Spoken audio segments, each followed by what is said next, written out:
Welcome to the Eternon channel. This is a place for gentle science-based stories about Earth and its past, created for learning relaxation and sleep. If you find it helpful, please like and subscribe to support the channel. Now take a breath and begin. Beyond the thin veil of Earth's atmosphere, the sky opens into a depth that has no edge and no center. Light travels across this depth for spans of time that exceed the history of any species that has learned to look upward. Stars appear fixed to the eye, yet each one is in motion, carried by the slow rotation of a galaxy that itself drifts among other galaxies. The background against which all observations take place is not empty. It is filled with radiation left from the early universe, with dust scattered between stars and with faint objects that reflect or emit only the smallest fraction of the light that reaches them. Astronomy begins in this outermost context. Telescopes do not first encounter individual objects but fields. Each field is a layered record of distance, where closer bodies move perceptibly over days or weeks, while distant stars remain nearly still. The sky is therefore both a map and a process. It changes continuously, though often too slowly for casual notice. The work of detection depends on recognizing change within apparent stillness. At the larger scale, the Milky Way forms a flattened disk of stars, gas, and dust, with spiral structure shaped by gravity and rotation. The solar system lies within this disk, embedded in one of its quieter regions. From Earth, the band of the galaxy stretches across the night sky, marking a direction of greater stellar density. Yet most modern surveys do not privilege this band alone. They sweep large portions of the sky repeatedly, collecting light from many directions in a steady rhythm. Against this immense backdrop, small bodies are difficult to see. Asteroids and comets reflect sunlight, but their surfaces are dark and their sizes are limited. At great distances, they appear only as points of light indistinguishable at first glance from stars. What separates them is motion. A nearby object shifts position relative to the fixed background as Earth and the object move along their respective paths. Detecting such motion requires comparison, patience, and precise measurement. The outer sky is therefore a place of contrast. It holds structures that span hundreds of thousands of light-years, and also objects no larger than a city. Both are governed by the same physical laws, yet their effects unfold on different scales.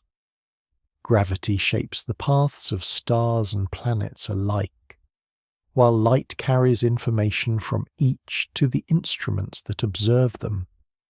The farther the source, the older the information, and the more the present depends on records of the past.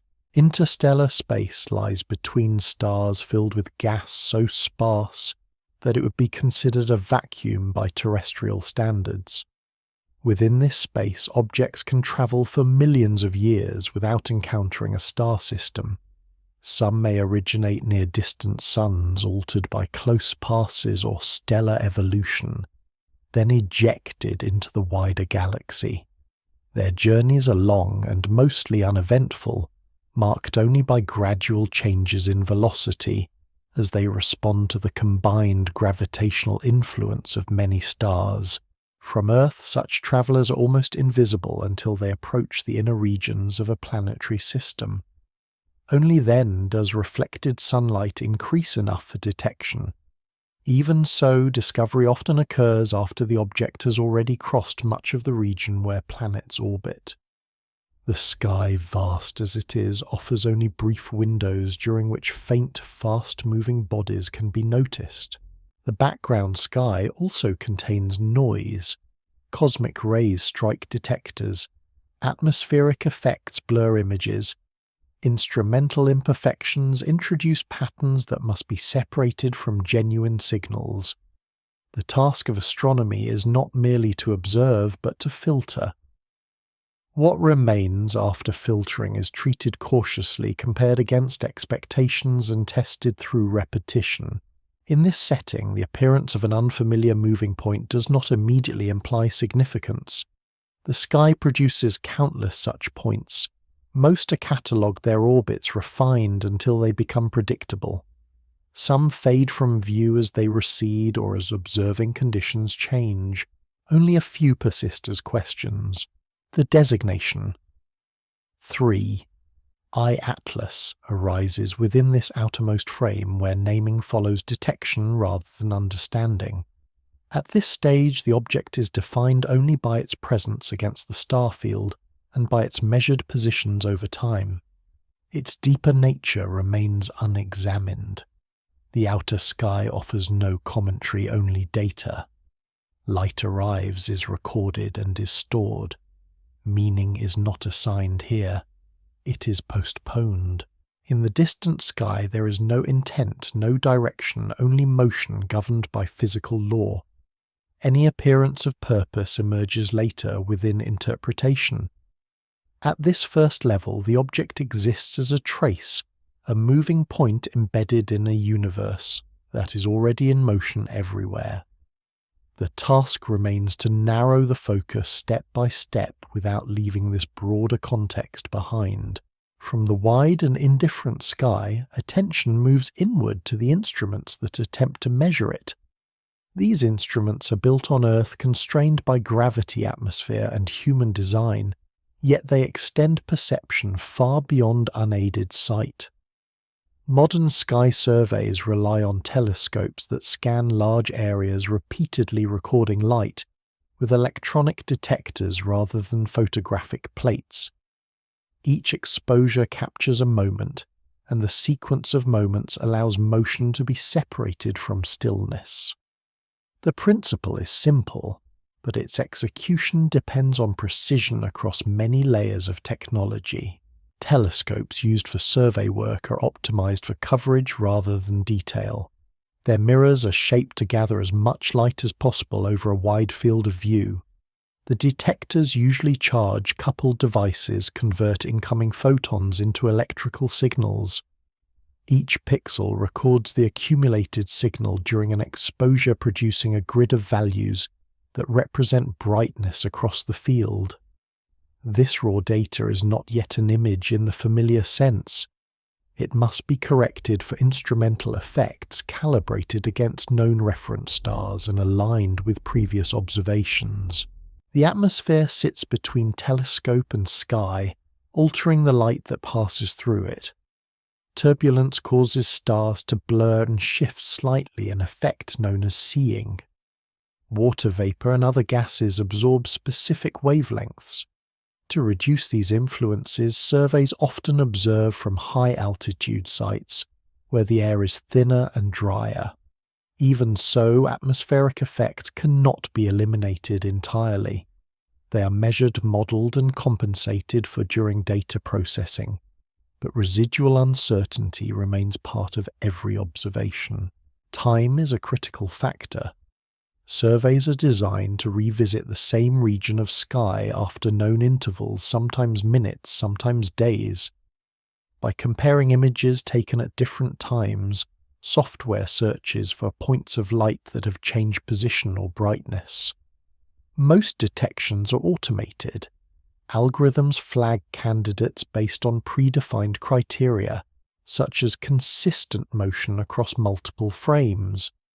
Human review follows, but only after the data has been reduced to manageable form. The sensitivity of a survey determines how faint an object it can detect. This depends on mirror-size detector efficiency, exposure time, and background noise. Faint objects require longer exposures, but longer exposures increase the chance that motion will blur the signal. Survey designers balance these factors based on their goals. Objects moving rapidly across the sky may require shorter exposures and more frequent revisits, while distant, slow-moving objects can be tracked with longer integrations. Catalogues play a central role. Known stars and galaxies are mapped with high precision, forming a reference, against which new detections are compared. When a point of light does not match a catalogued object and shows motion, it is marked as potentially new. Initial measurements are rough. Positions are recorded relative to background stars and uncertainties are calculated. At this stage, an object's identity is provisional.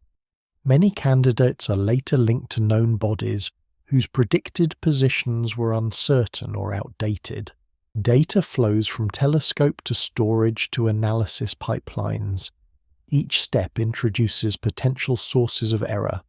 Electronic noise, cosmic ray hits, and detector defects can mimic real objects.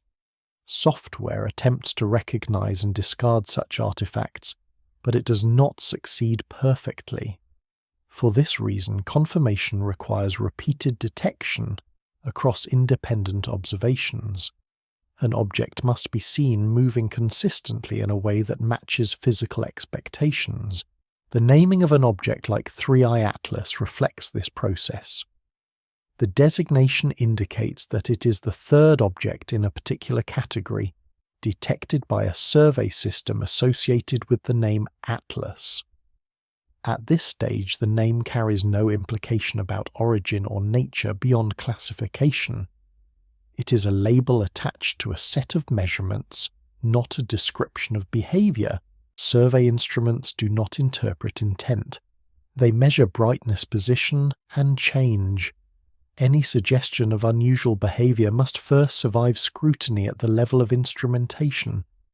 Analysts ask whether the motion could arise from measurement error, from misidentification of reference stars, or from known effects such as parallax caused by Earth's own movement. Corrections are applied for Earth's rotation and orbit, transforming observed positions into a common frame of reference centered on the solar system. Only after these corrections can motion be compared meaningfully with models. At this point, the role of the instrument recedes slightly, but its influence remains embedded in the data. The limits of resolution and sensitivity define what can and cannot be known. An object smaller than the detection threshold leaves no trace. An object moving too quickly may be observed only briefly. The sky filtered through instruments is always incomplete. The inner edge of this region is reached when measurements are stable enough to be used for further analysis. The telescope has done its work.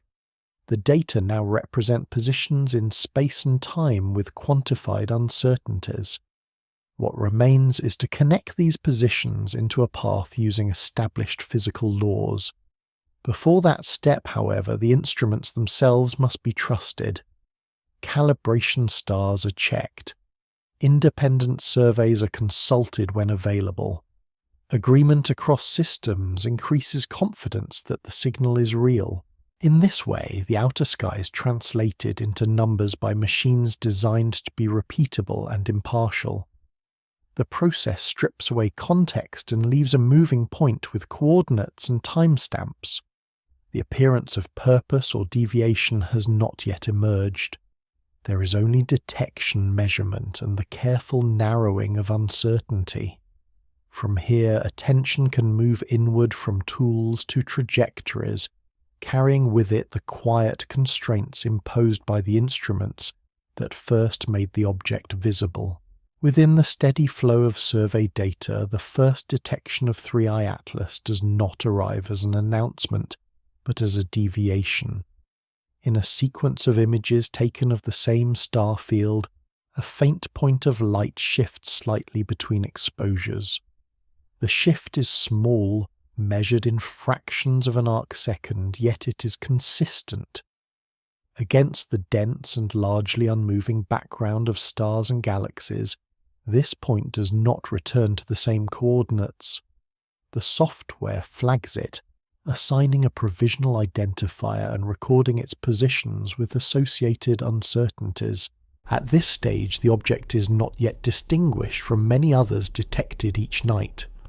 Survey pipelines process thousands of candidates, most of which are later rejected. Some correspond to known asteroids whose predicted positions were imperfect. Others are artifacts caused by detector noise or cosmic ray strikes. The first task is therefore confirmation. The same region of sky is examined in additional images taken within the same night and on subsequent nights.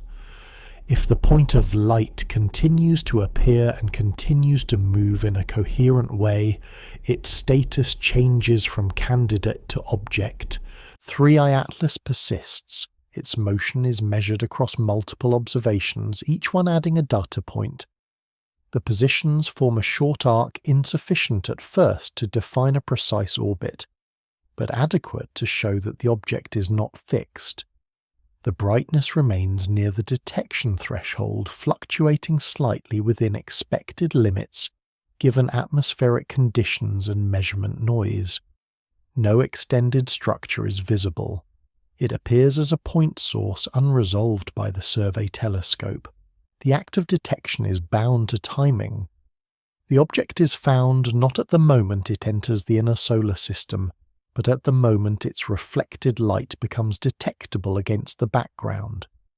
This moment depends on distance, size, surface properties, and viewing geometry.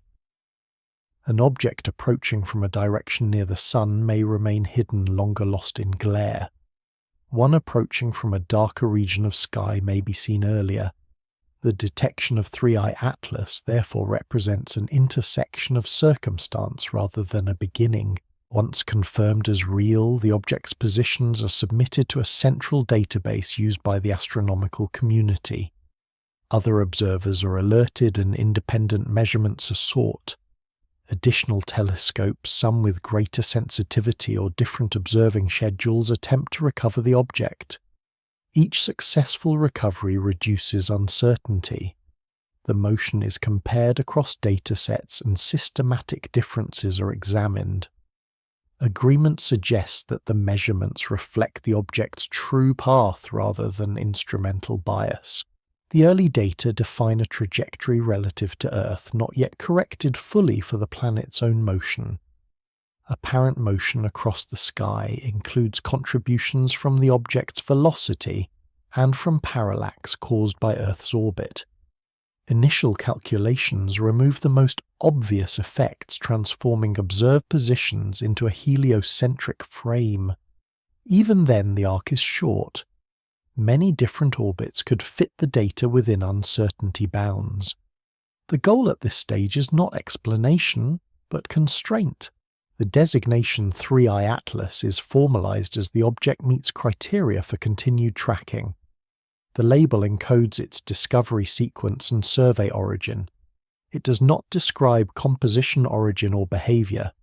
Such information lies beyond what the early observations can support. The name simply allows consistent reference as more data accumulate. As observations continue, the object's motion begins to suggest a high velocity relative to the Sun. This impression arises not from a single measurement, but from the rate at which its position changes across the sky over days. The background stars provide a stable frame. Against them, 3i Atlas moves faster than many typical main belt asteroids. This alone is not unprecedented. Near-Earth objects can exhibit rapid apparent motion, especially when close to Earth. The distance to the object is therefore a critical unknown. Brightness measurements provide limited clues. Assuming a typical reflective surface, a faint object could be small and nearby or larger and farther away. Without direct distance measurements, brightness does not resolve the ambiguity. No clear signs of a coma or tail are detected in the survey images. This absence is noted, but it is not decisive. Some comets show little activity at large distances. Others are depleted of volatile materials. The detection record remains neutral. During this phase, caution governs interpretation. The scientific process resists narrative. Analysts focus on refining measurements, checking consistency, and extending the observational arc. Each new data point slightly reshapes the range of possible paths. Some initial orbital solutions are discarded as incompatible with later observations.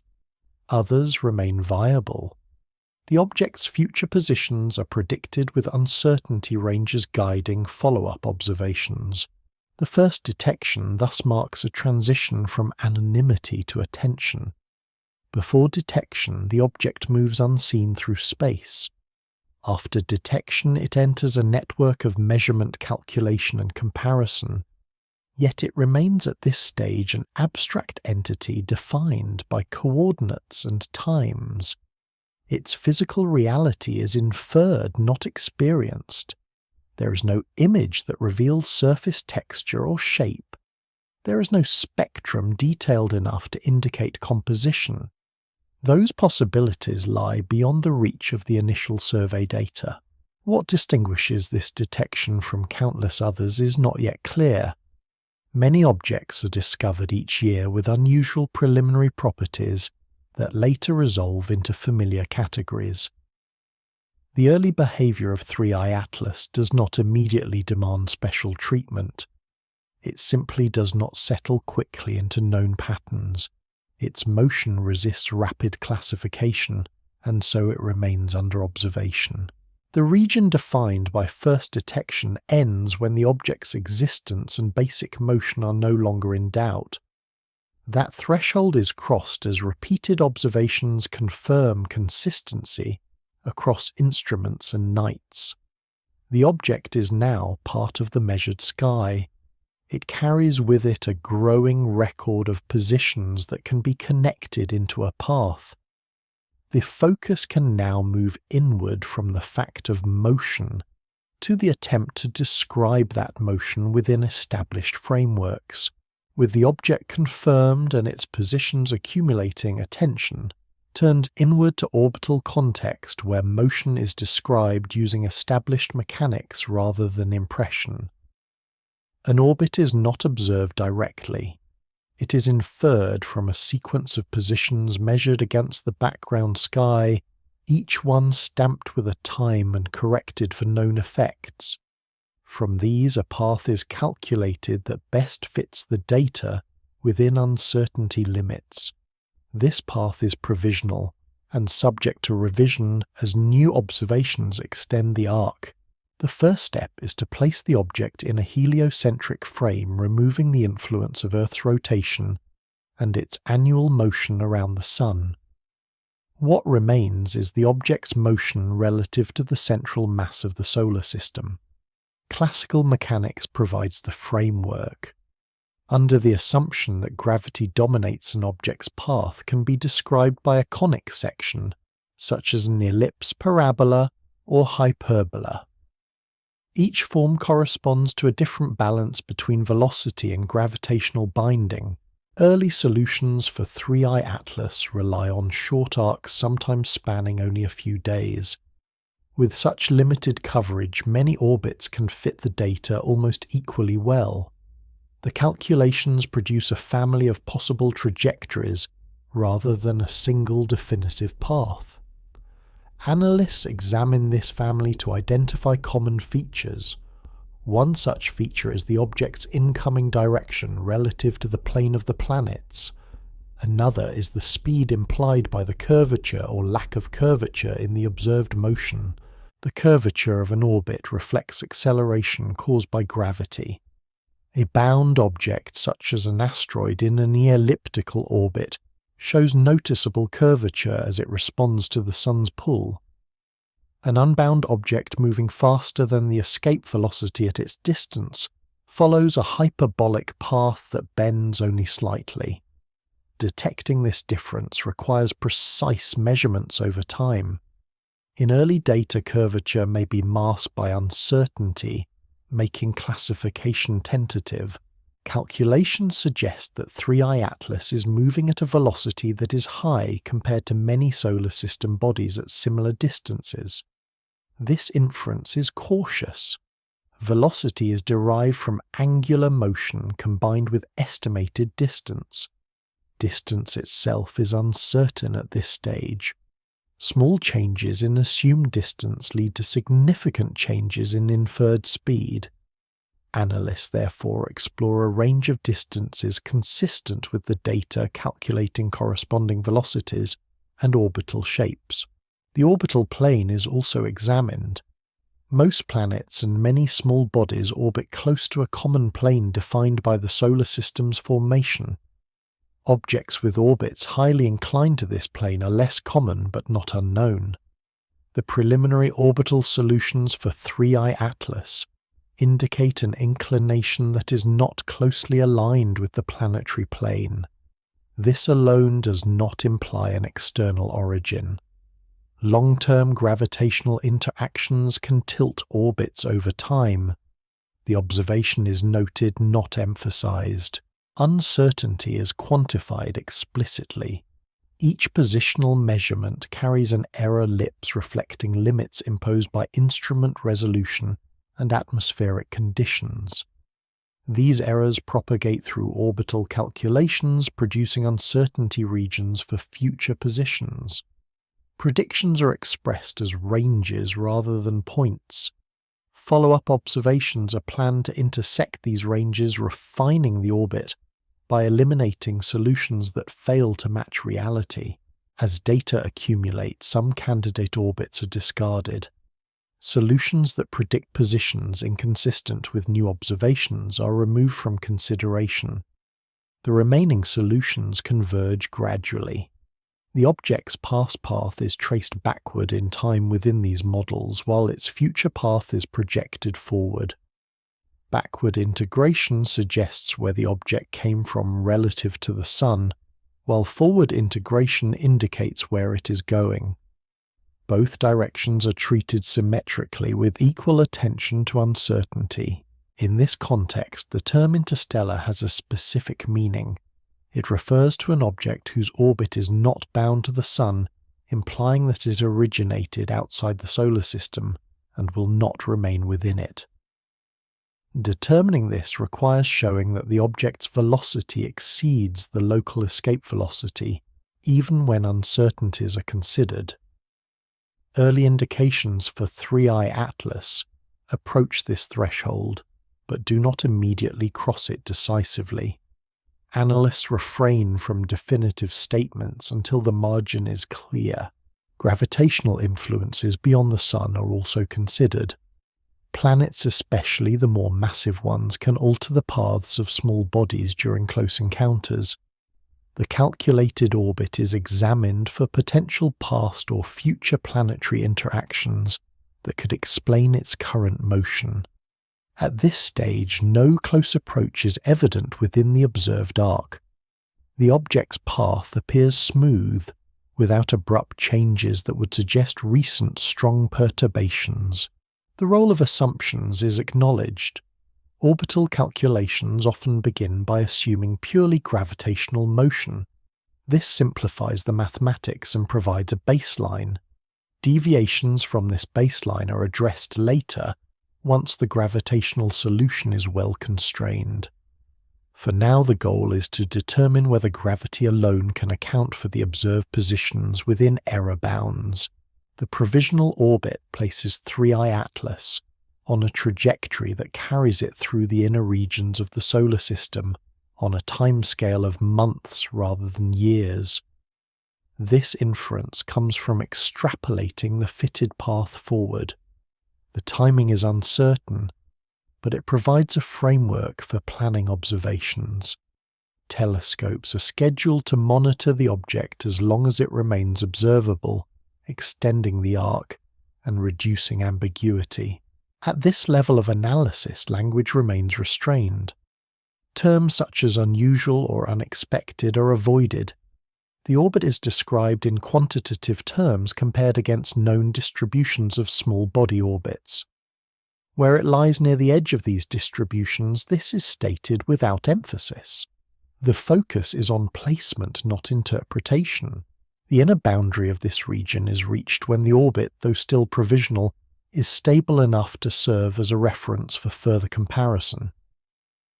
The object now has a defined path relative to the Sun, expressed through parameters that can be updated as new data arrive. Motion is no longer merely observed, it is modelled. With this model in place, attention can move inward again from the shape of the path to expectations formed by prior knowledge of similar paths. With a provisional orbit established, the next inward step is comparison, placing the object's motion alongside expectations drawn from known populations of small bodies. The solar system contains many classes of such bodies, each with characteristic behaviours shaped by formation, history, composition, and environment. Asteroids in the main belt move on relatively stable low-eccentricity orbits between Mars and Jupiter. Near-Earth objects follow paths that bring them closer to the Sun, and to Earth often, with higher eccentricities and a wider range of inclinations. Comets originating from colder outer regions display activity as they warm, releasing gas and dust that can alter their motion slightly. Expected behaviour is not a single pattern, but a range. Gravity dominates the motion of all these bodies, producing predictable trajectories when averaged over time. Deviations occur, but they tend to fall within understood limits. For asteroids, these deviations are usually small, arising from weak thermal forces or distant planetary perturbations. For comets, non-gravitational effects can be more pronounced, especially when volatile materials sublimate unevenly from the surface. In the outer solar system, beyond the orbit of Neptune, icy bodies move slowly, their activity subdued by low temperatures. As they approach the Sun, solar heating increases. Ice transitions directly from solid to gas, a process known as sublimation. The escaping gas carries dust with it, forming a coma and sometimes a tail.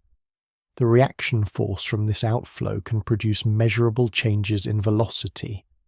These changes are generally modest and vary smoothly with distance from the Sun. For an object like 3I Atlas, expectations are initially framed by analogy. If it is an asteroid, it should show little to no activity and follow a trajectory determined almost entirely by gravity. If it is a comet, activity may become detectable as it approaches warmer regions accompanied by slight non-gravitational accelerations. If it is an interstellar object, its inbound velocity relative to the Sun may be higher than typical bound objects, and its orbit may be hyperbolic. The expected inbound speed for bound solar system objects at large distances is limited by the Sun's gravitational well.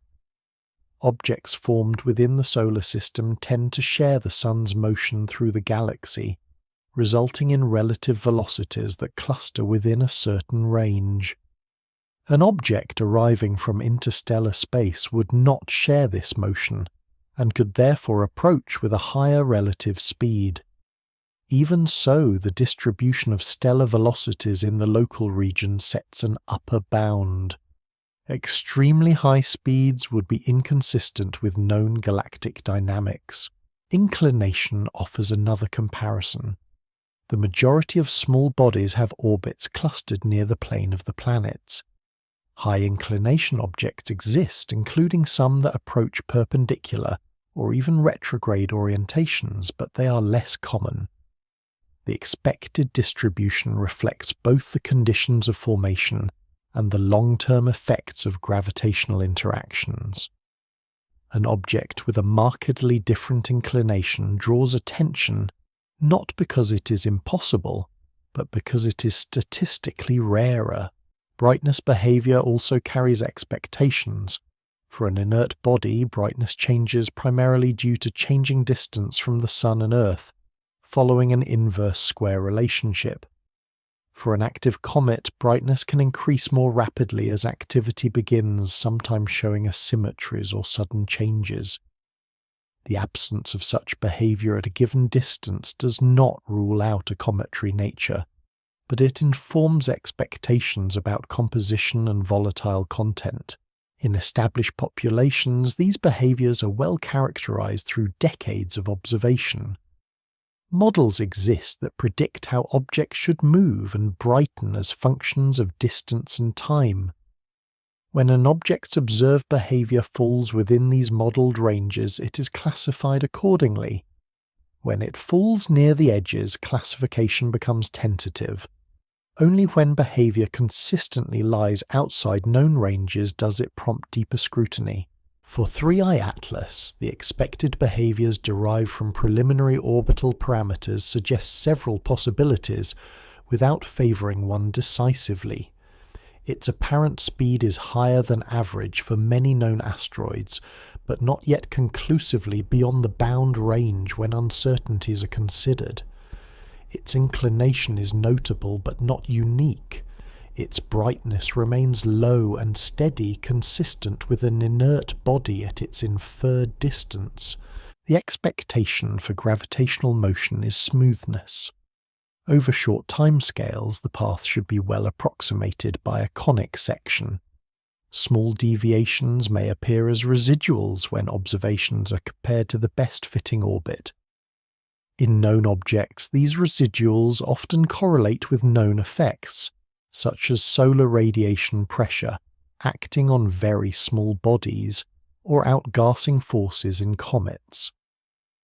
The magnitude and direction of these residuals provide clues about underlying processes. Another expectation concerns rotation. Although rotation is not directly observable in early detection data, it influences activity patterns. A rotating body with localized active regions may produce periodic variations in brightness or acceleration. Such patterns, if present, tend to emerge gradually as more data accumulate. Their absence in early data is typical and does not carry strong implications. In terms of physical survival, expectations are shaped by thermal stress. Objects approaching the Sun experience increasing temperatures. Fragile bodies may fragment or shed material, altering both brightness and motion. Robust bodies may remain intact. The distance at which such changes occur depends on composition and structure. Observations at large distances therefore provide only limited constraints. The expectation framework is intentionally conservative. It defines what is normal before considering what is unusual. Analysts compare the object's properties against distributions, not against narratives. Statistical rarity is quantified where possible. A property that lies several standard deviations from the mean of a known distribution may be flagged for attention, but even then alternative explanations are sought. At this stage, 3i Atlas does not violate expectations in a singular way.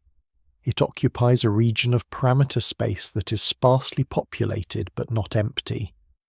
This placement invites continued observation rather than immediate reinterpretation.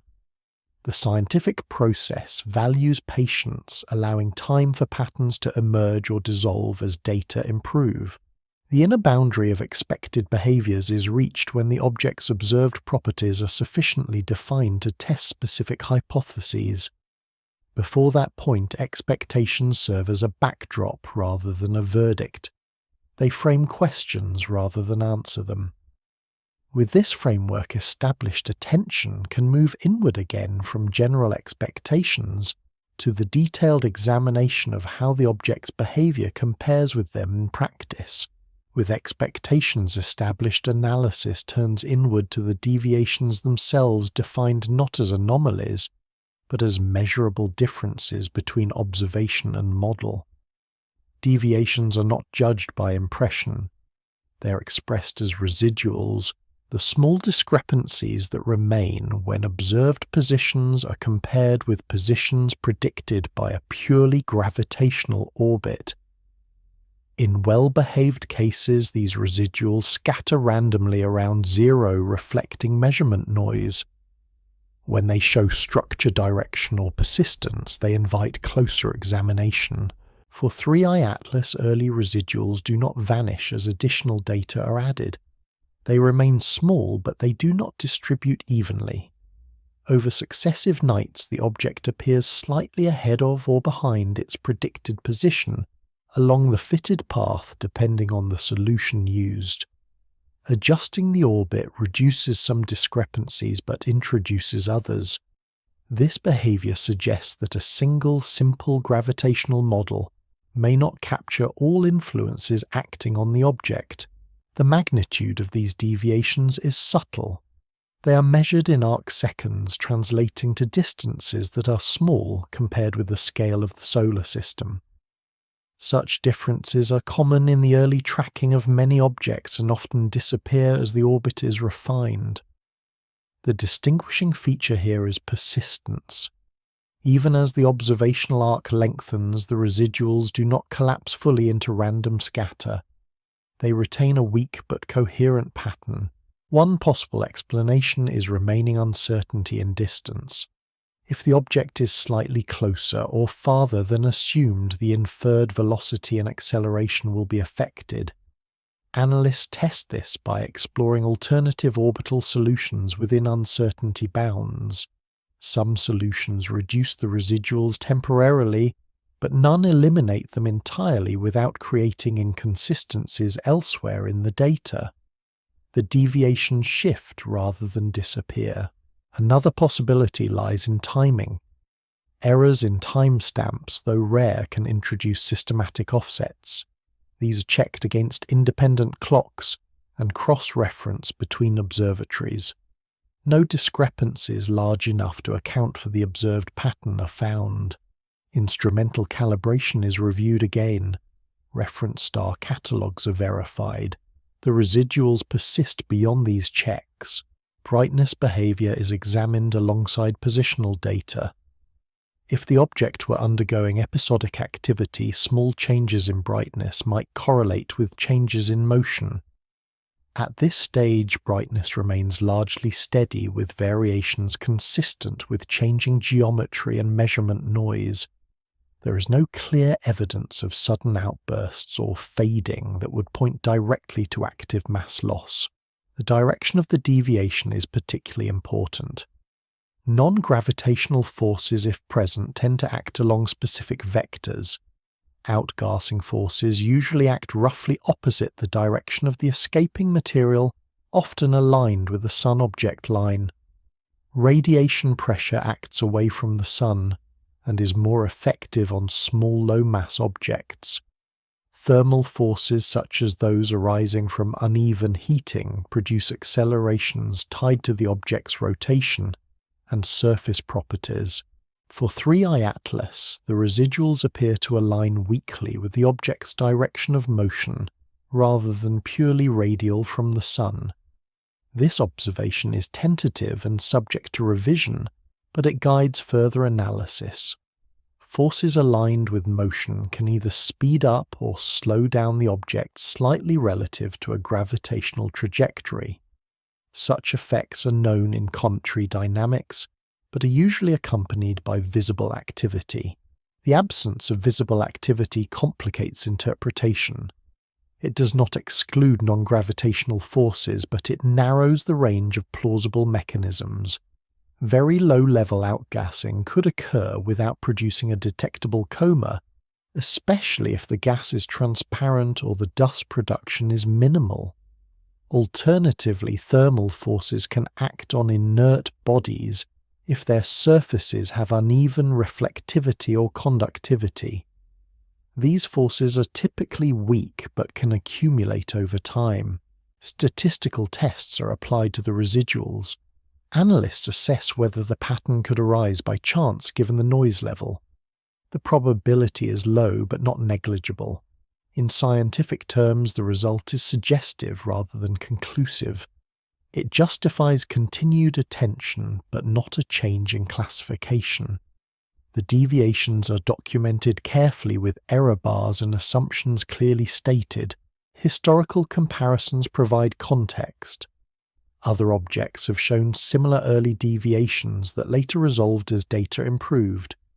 In some cases, what appeared to be non-gravitational behavior was later traced to underestimated uncertainties or to subtle biases in the reference star catalogue.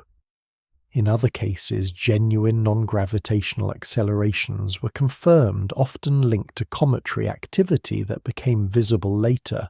The key distinction lies in scale and consistency.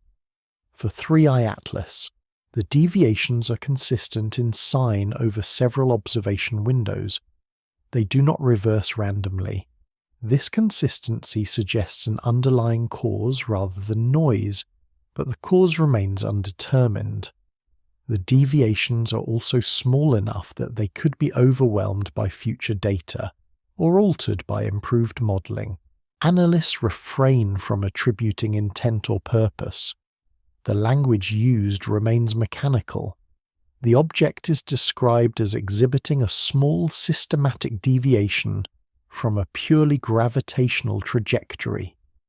This phrasing carries no implication beyond measurement. It avoids anthropomorphic interpretation and keeps the focus on physical processes. The temporal evolution of the deviations is monitored. If they increase as the object approaches the Sun, that trend would support certain mechanisms over others. If they diminish or change sign, alternative explanations would gain weight. At this stage, the dataset is still too limited to establish a clear trend. The region of deviations is bounded by observation quality. As long as uncertainties remain comparable to the deviations themselves, interpretation remains provisional. The scientific approach is to accumulate data until the signal-to-noise ratio improves. Only then can deviations be modelled with confidence. As this region closes, the object stands at an intermediate point. It behaves almost as expected, yet not entirely. The differences are not dramatic, but they are persistent enough to resist dismissal. They form the narrow bridge between routine classification and deeper inquiry. With these deviations, characterized but not explained attention can move inward again from observed mismatch to the examination of how confidently those observations can be trusted. Before any deviation can be treated as physically meaningful, the question of confidence moves to the foreground. Measurement confidence is not a single value, but a layered assessment that spans instruments, methods, and assumptions. Each recorded position of 3i Atlas represents a convergence of many processes, from the arrival of photons at a detector to the mathematical treatment that converts raw signals into coordinates. Understanding how uncertainty enters at each step is essential to judging whether observed patterns reflect the object or the system that observes it. Positional uncertainty begins with the detector. Charge-coupled devices record light in discrete pixels, each with finite size. The centroid of a point source is estimated by fitting a model to the distribution of brightness across neighbouring pixels. This estimation is limited by signal strength, background noise, and the sharpness of the image. Faint objects near the detection threshold produce broader uncertainty because fewer photons define their position. 3i Atlas, being faint in early observations, carries this limitation inherently. Atmospheric effects add another layer. Turbulence causes stars to wander slightly during an exposure smearing the image. Although short exposures reduce this effect, they also reduce signal. The resulting compromise means that every measurement contains a small variable atmospheric component. Observations taken from different sites experience different atmospheric conditions, introducing subtle variations that must be reconciled during analysis. Reference frames are another source of uncertainty. Positions are measured relative to background stars whose own coordinates are taken from catalogues. These catalogues are highly precise but not perfect. Small systematic errors in star positions propagate directly into object measurements. Over wide fields, optical distortions in the telescope can also introduce position-dependent biases. Calibration routines correct for these effects, but residual distortions remain at a low level. Timekeeping enters next. Each exposure is stamped with a time that must be accurate to fractions of a second. Errors here translate into positional errors for moving objects. Observatory clocks are synchronized to international standards, and cross-checks are routine. For 3, IATLAS timing accuracy is verified across multiple observatories, reducing the likelihood that time errors contribute significantly to the observed deviations. Data reduction pipelines apply corrections automatically. Bias subtraction removes electronic offsets. Flat fielding corrects for pixel-to-pixel sensitivity differences. Cosmic ray rejection identifies and removes transient signals. Each step relies on assumptions about detector behavior. When those assumptions hold, the corrections improve accuracy. When they fail, they can introduce subtle biases. For this reason, analysts often reprocess critical observations, manually testing alternative reduction parameters to see whether results change. In the case of 3i Atlas, such tests do not remove the residual pattern. Statistical treatment of the data is central to confidence assessment. Each measurement is assigned an uncertainty estimate based on signal-to-noise ratio and calibration quality. These uncertainties define weights in orbital fitting. Measurement with smaller uncertainties influence the fit more strongly. If uncertainty estimates are too optimistic, the fit may appear worse than it truly is. Analysts therefore examine the distribution of residuals relative to stated uncertainties. A consistent pattern of residuals larger than expected would suggest underestimated errors. For 3i Atlas, the residuals are comparable to the stated uncertainties, but their coherence stands out. Cross-validation provides an additional check. Independent surveys and telescopes observe the object when possible. Agreement between independent measurements increases confidence that the signal is real. Disagreement prompts investigation. For 3i Atlas, measurements from different instruments show similar deviations when reduced to a common frame. This convergence does not prove a physical cause, but it reduces the likelihood of a single instrument bias. Monte Carlo simulations are used to explore uncertainty space. Synthetic data sets are generated by perturbing the measured positions within their uncertainties. Orbits are fitted to each synthetic data set, producing a distribution of possible trajectories. If the observed deviations are common across many simulations, they may arise from noise. If they appear rarely, they suggest an underlying effect. In this case, the simulations show that while some deviation patterns can arise by chance, the specific persistence observed is less common. Another aspect of confidence lies in historical performance. The same instruments and pipelines have tracked many objects with well-known orbits. Their residual patterns for those objects are examined for comparison. If similar coherent residuals appear frequently without physical explanation, confidence in the current signal would be reduced. For the instruments observing 3i Atlas, such patterns are uncommon but not unprecedented. Analysts also consider selection effects. Objects that draw attention are often those that appear unusual early on. This introduces a bias towards scrutiny of outliers. Some of these outliers later converge toward normal behavior as data improve. Awareness of this tendency tempers interpretation. The goal is not to confirm novelty, but to assess it impartially. Confidence is further shaped by temporal coverage. A short observational arc limits the ability to distinguish between competing explanations. As the arc lengthens, some sources of uncertainty diminish. Parallax effects become better constrained. Orbital curvature becomes clearer. Non-gravitational forces, if present, produce cumulative effects that grow relative to noise. At this stage, 3i Atlas remains within an intermediate regime where confidence is sufficient to note deviations but insufficient to attribute them decisively. Language reflects this balance. Analysts describe the data as consistent with a small, systematic deviation within current uncertainties. They avoid definitive claims. Reports emphasize what is measured, how it is measured, and what assumptions underlie the analysis. Confidence is expressed numerically where possible and qualitatively where necessary. The inner boundary of this region is marked by a shift in emphasis. Having established that the deviations are unlikely to be purely instrumental, yet not conclusively physical, analysis turns toward enumerating the physical forces that could plausibly act on the object. This transition does not abandon caution.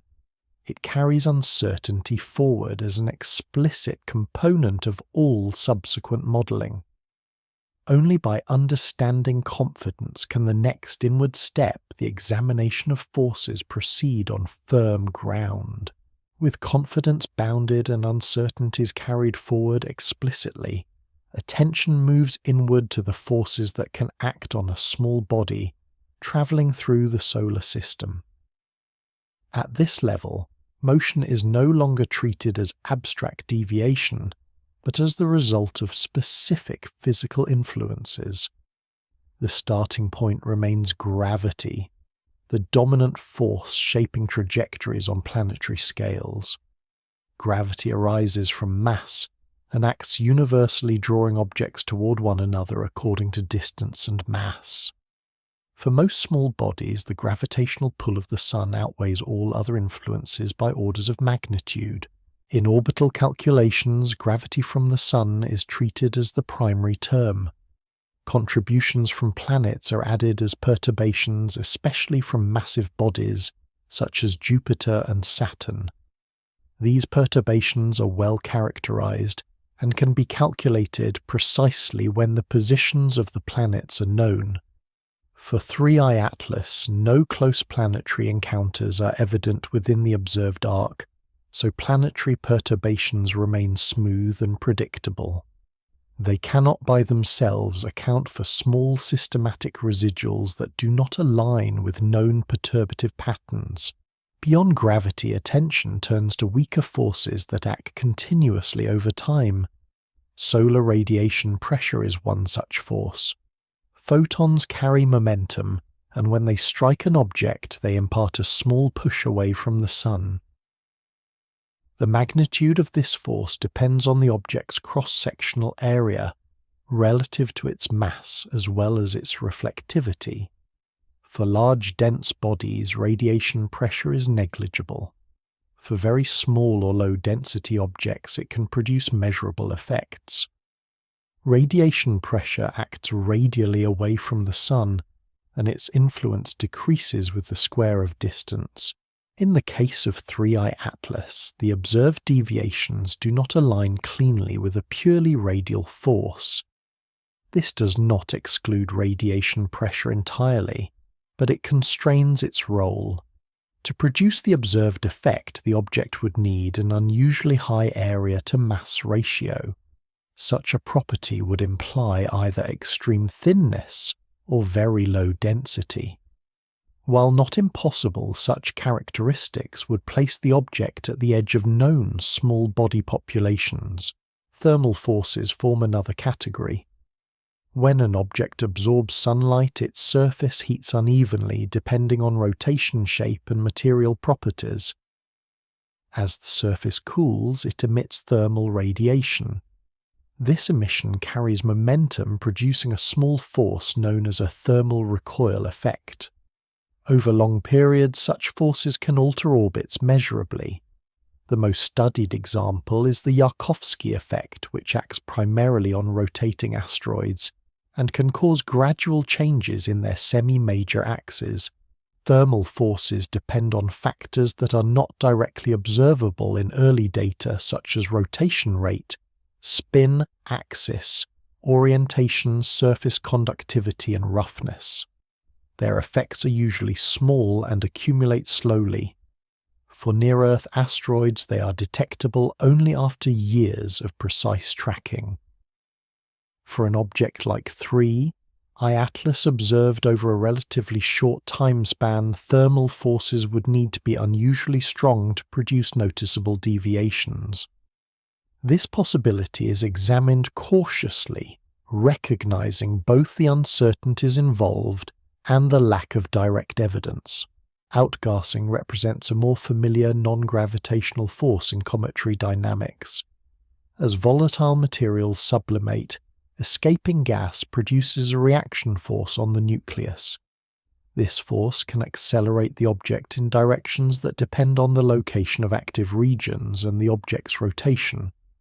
Outgassing forces often vary with distance from the Sun, increasing as heating intensifies.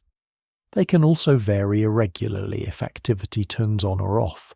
For many comets, outgassing is accompanied by visible signs such as a coma or tail. However, low-level outgassing can occur without producing easily detectable dust. Gas species that do not condense into visible particles may escape invisibly. In such cases, the force can still alter motion slightly.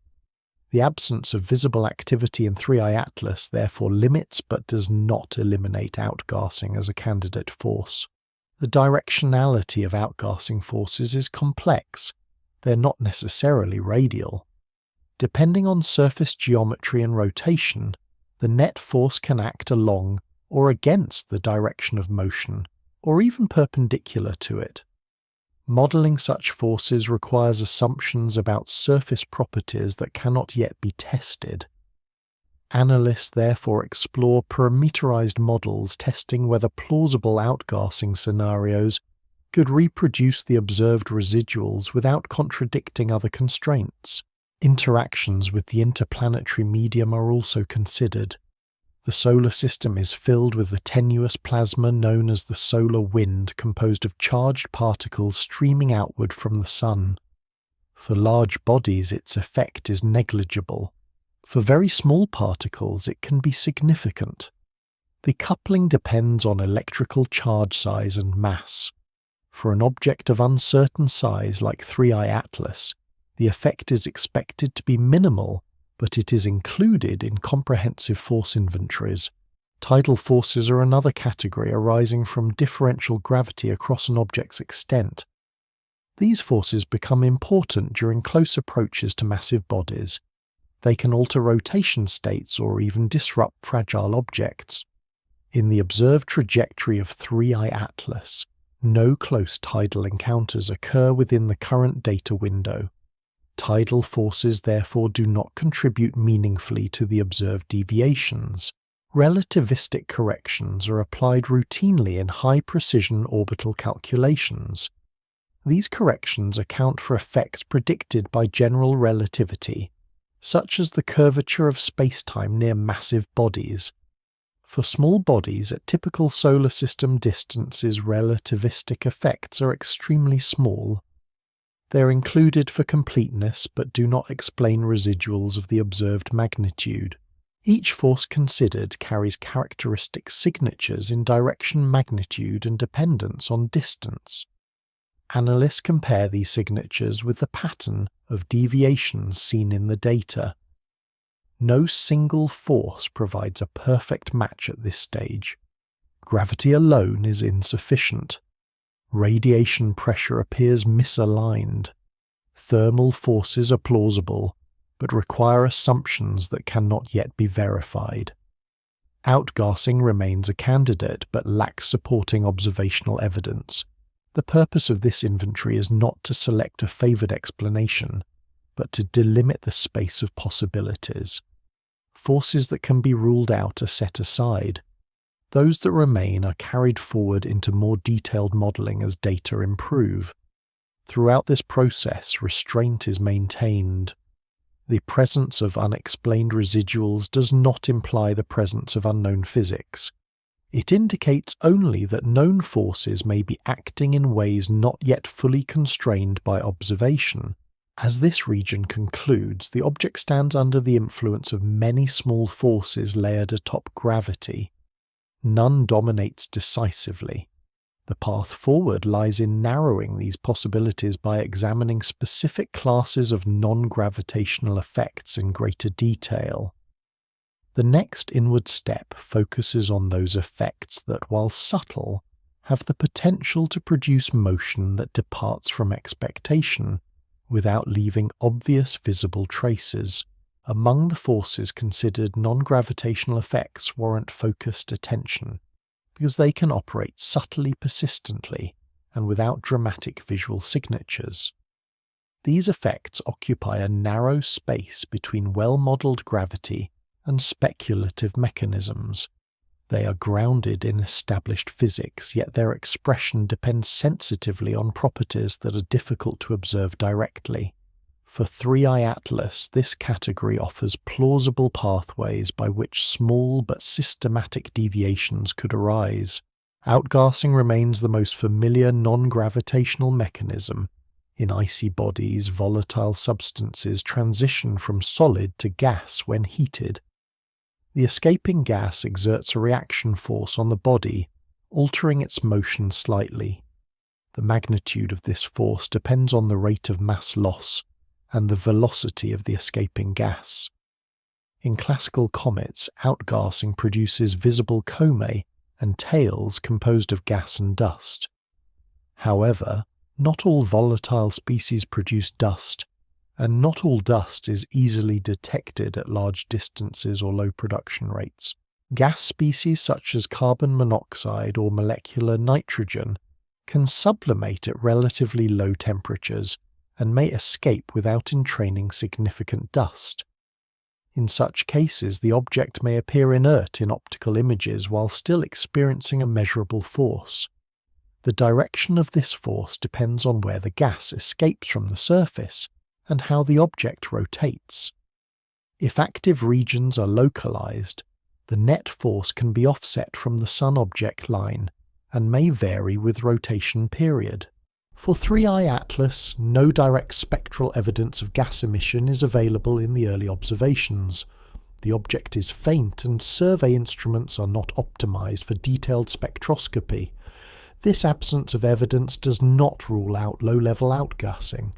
It places an upper bound on dust production, but leaves gas production largely unconstrained.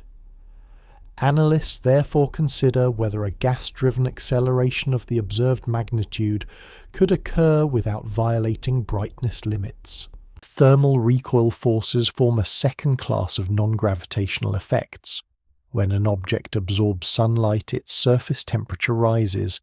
As it rotates, different regions heat and cool at different times.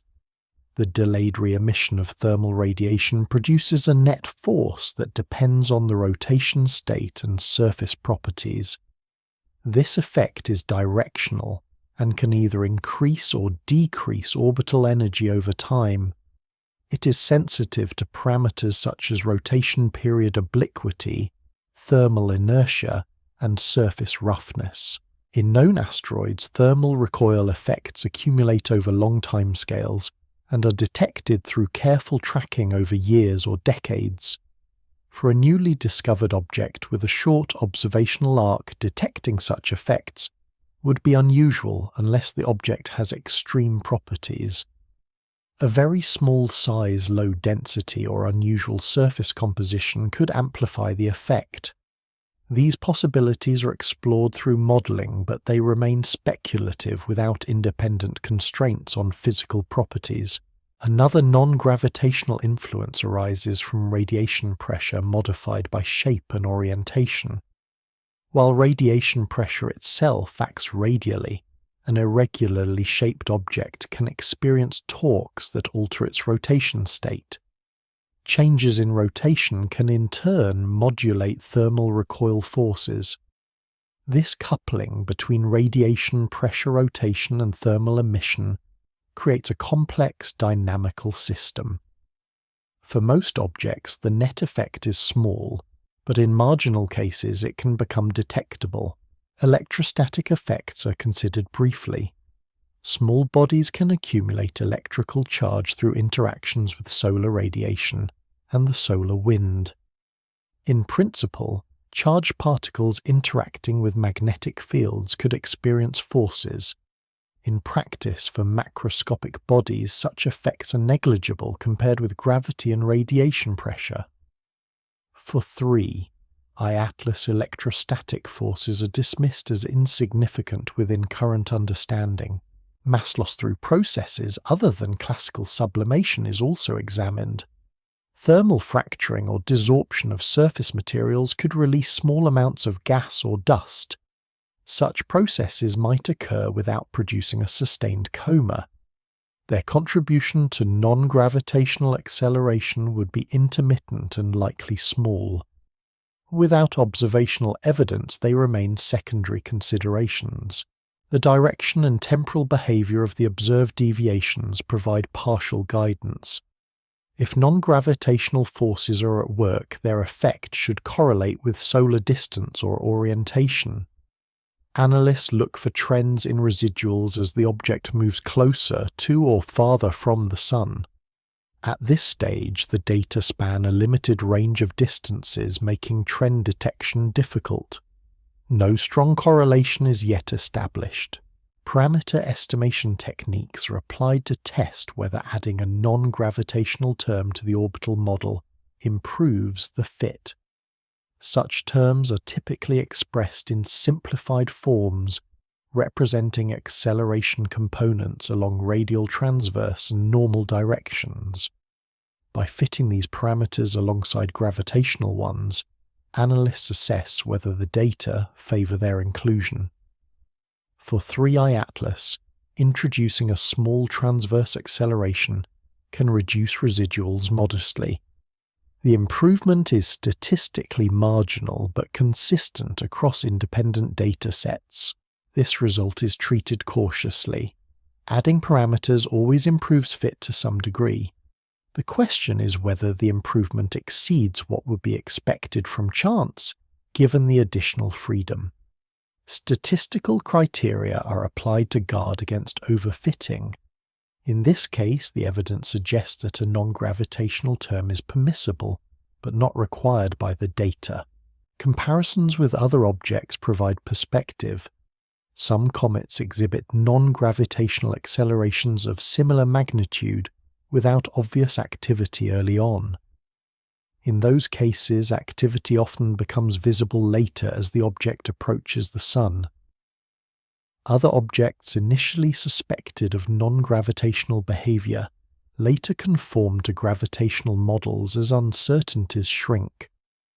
The current state of 3I Atlas resembles the early phase of both categories. The language used to describe these effects remains precise. Analysts state that non-gravitational effects cannot be excluded and that certain models can account for the observed deviations within uncertainty limits. They avoid statements that imply certainty or novelty. The focus remains on compatibility rather than explanation. As observations continue, the role of non-gravitational effects will either strengthen or diminish. If deviations grow in magnitude or show clear dependence on solar distance models involving outgassing or thermal forces will gain support. If deviations fade as the orbit is refined, simpler explanations will prevail. At present, the non-gravitational hypothesis occupies a narrow but defensible position. The inward movement through this region brings the analysis closer to the object itself. Forces act on mass area and structure. To understand why a given force might matter, one must consider what kind of object is being acted upon. The next step, therefore, shifts focus from forces in isolation to the physical properties of 3I Atlas that determine how those forces would manifest. Drifts inward away from telescopes and orbital charts, and into the quiet machinery of interpretation where numbers are asked to mean something without being allowed to imagine. The object still called 3I/Atlas continues its passage through the inner solar system, and the data continues to arrive in small, careful parcels, astrometric points, brightness curves, residuals that refuse to flatten completely. In the control rooms and offices where this information is examined, no one speaks of intent, yet the word hovers at the edge of the conversation like a shadow cast by a moving hand. What unsettles the analysts is not speed alone nor the slight non-gravitational acceleration that persists after accounting for solar radiation pressure and outgassing models, but the coherence of the deviations. They do not scatter randomly, they cluster. The residuals bend in the same direction across multiple observation windows, as if the object is not merely reacting but maintaining a preference. In classical celestial mechanics, preference is an illusion. Forces act, bodies respond, and patterns emerge without awareness. Yet here the pattern feels sustained, and sustainability is what draws the human mind toward agency, even when it knows better. The calculations are rerun assumptions stripped down to their bones. Could asymmetric outgassing explain it, a jet of sublimating material venting more strongly from one hemisphere than another? Possibly, but the thermal models demand a composition that should have revealed itself spectroscopically by now. Could it be radiation pressure acting on an unusually thin, elongated structure? That too is tested, and while it fits part of the curve, it fails to account for the stability of the orientation implied by the acceleration vector. Orientation, after all, is hard to keep without some form of spin control, and spin control belongs to objects that either tumble chaotically or regulate themselves. Light curves are examined for periodicity, and they show hints faint and inconsistent like a rhythm heard through walls. Nothing conclusive, nothing publishable as evidence of design, yet enough to prevent the mind from resting. The role of the scientist here is not to chase wonder, but to restrain it to stand guard at the border between anomaly and narrative. Every anomalous interstellar visitor before this one eventually surrendered to a mundane explanation, and history presses its hand heavily on the present, reminding everyone how easily novelty masquerades as mystery. Still, the object's trajectory continues to thread improbably through observational constraints, passing close enough to be studied, yet fast enough to limit prolonged scrutiny, as if it is borrowing the solar system briefly and with purpose, before returning to the dark between stars. In meetings, the language stays cautious. Terms like consistent acceleration and persistent vector are chosen precisely because they do not imply motivation. Yet outside the formal record, in the private space between thought and breath, a quieter question forms. What does it mean for matter to behave as though it has a plan? Physics insists that plans are stories told by nervous systems, not by rock and ice, and this insistence has served humanity well. It keeps equations honest and telescopes pointed correctly. But the human brain is a pattern recognition instrument evolved under uncertainty, and when it encounters sustained regularity in an unfamiliar context, it does what it has always done: it listens more closely.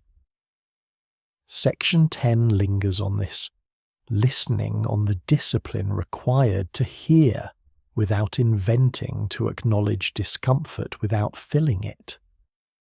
The analysts double-check their role as observers, not protagonists as recorders, not interpreters of cosmic intention. They remember that interstellar space is not empty but textured, filled with gradients of dust, magnetic fields and radiation that can sculpt motion in ways still imperfectly understood. They remind themselves that the universe has no obligation to feel intuitive, and yet as nights pass and new data aligns with old anomalies, instead of erasing them, the unease becomes quieter but deeper, like a low-frequency hum beneath thought. There is also a historical echo here, a memory of past moments when human certainty had to widen its frame, when planets refused to move in perfect circles, When Mercury's orbit bent slightly wrong, when galaxies spun too fast for the matter they seemed to contain. Each time the answer was not intention, but a deeper law, invisible until named. This memory offers comfort, suggesting that 3I/Atlas may be another doorway to understanding rather than a messenger with a message.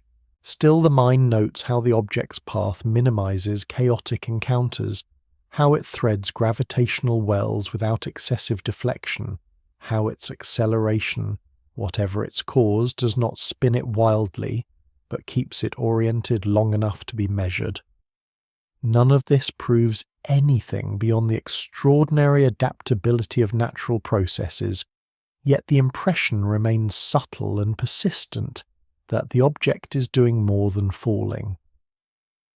In the quietest hours, some researchers admit to feeling watched not by the object itself, but by the implications of their own thoughts, aware that curiosity can slide into projection if left unattended. So they slow down, returning to first principles, recalibrating instruments, inviting independent teams to challenge their assumptions. This too is part of the ritual that keeps science from becoming myth. The section closes not with an answer, but with a posture attentive, restrained, awake. 3. I/Atlas continues on its way indifferent to the meanings ascribed to it, while those who study it practice the difficult art of holding mystery without naming it. In that space between what is measured and what is felt, the universe remains vast and patient, allowing humans to glimpse patterns that look just for a moment like intent, before dissolving back into motion governed by laws still unfolding, turns its attention to the human reflex that emerges when uncertainty lasts too long. The quiet shift from analysis to interpretation that happens not in press releases but in the private architecture of thought. By now 3, I/Atlas has been observed long enough that its behaviour can no longer be dismissed as a transient glitch in early data, yet not long enough to be comfortably categorised. It occupies an uncomfortable middle ground where explanation exists, but does not fully settle, and it is precisely in this space that the discipline of science is most severely tested. The role must be checked again and again, observer, not narrator, measurer, not meaning maker. Still, the brain shaped by millions of years of survival does not like prolonged ambiguity. In nature, sustained patterns often meant something important: a predator's route, a season's return, the deliberate movement of another mind. The unease surrounding 3I/Atlas is not that it breaks known laws outright, but that it seems to skirt their edges with too much consistency. In statistical terms, the probability distributions are odd but not impossible. In psychological terms, they are provocative. This section explores how easily the language of intent can creep in, not because scientists are careless, but because they are human. Papers remain precise, filled with caveats and confidence intervals, yet conversations soften after hours, metaphors slipping through where equations leave off. Someone says the object prefers a trajectory, another jokes that it is behaving itself, and everyone understands that these are figures of speech, harmless shorthand. And yet figures of speech are powerful. They train intuition, and intuition once trained quietly influences where attention lingers. The danger is subtle, not believing the object has intent, but letting that possibility shape which explanations feel satisfying. Section 11 slows down here, examining how the scientific method was designed to guard against exactly this drift, and how it sometimes struggles when faced with phenomena that are rare, fleeting, and fundamentally unrepeatable. Interstellar visitors do not offer controlled experiments. They arrive without warning, move quickly, and leave forever, taking their full context with them. There is no second chance to adjust instruments or test alternative hypotheses under identical conditions. This asymmetry places unusual weight on interpretation, and interpretation is where bias can hide. To counter this, teams begin to formalize what was once informal, creating checklists not just for data quality, but for language itself. Drafts are read for anthropomorphic leakage. Phrases implying choice or strategy are excised, replaced with colder terms: vector persistence, torque, stability, acceleration, consistency.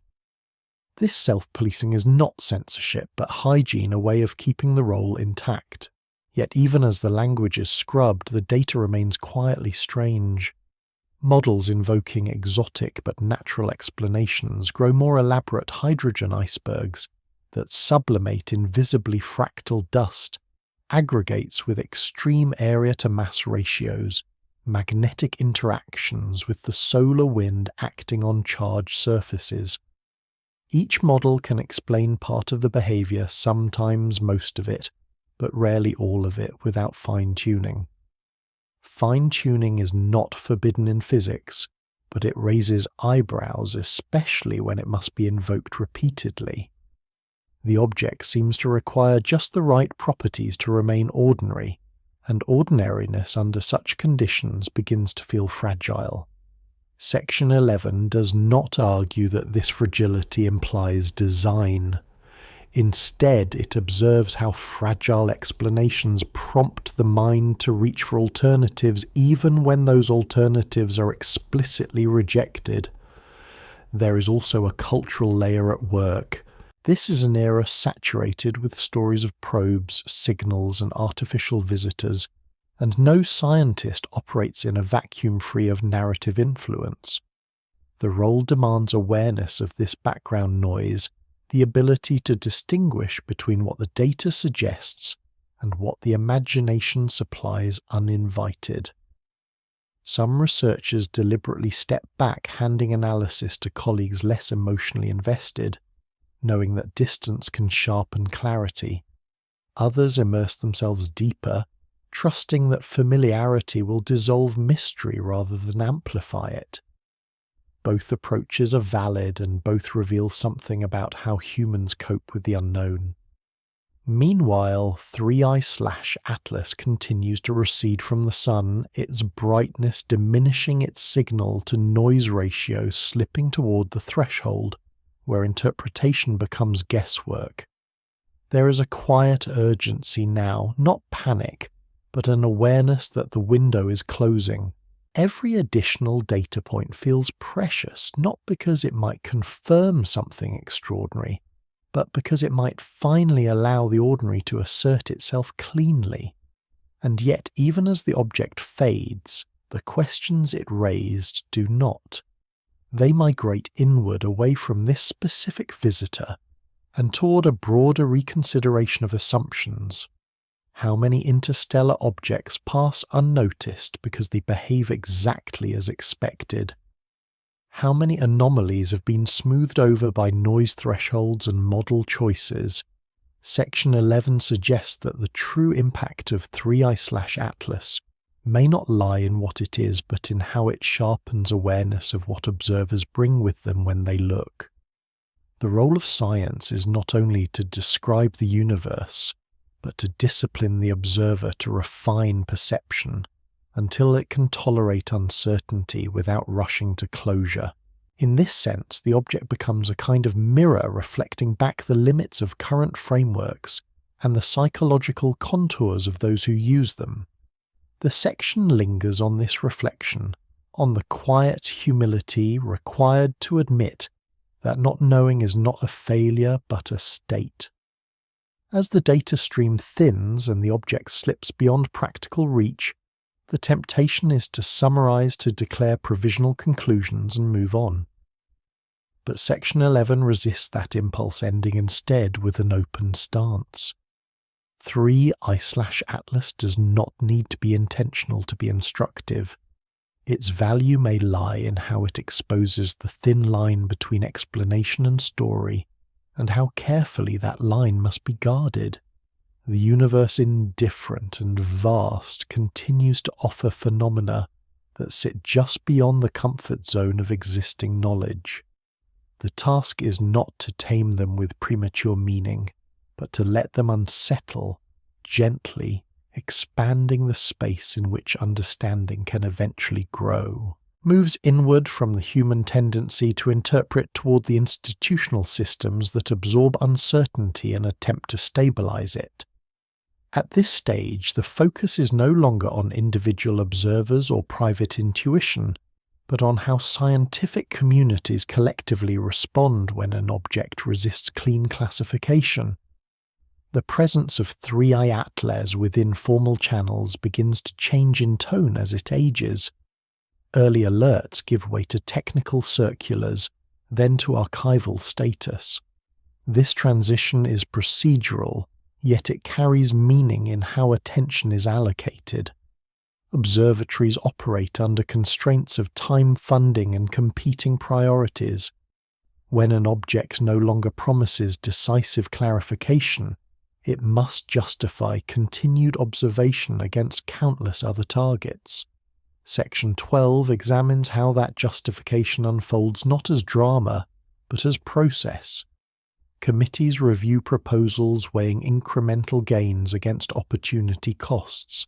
Models are updated with diminishing returns, each new fit narrowing uncertainties by small margins rather than resolving them outright. The role remains constant measure, compare, report. But the context shifts from discovery to accounting. This is where anomalies often settle into the background, not because they are resolved, but because they become familiar.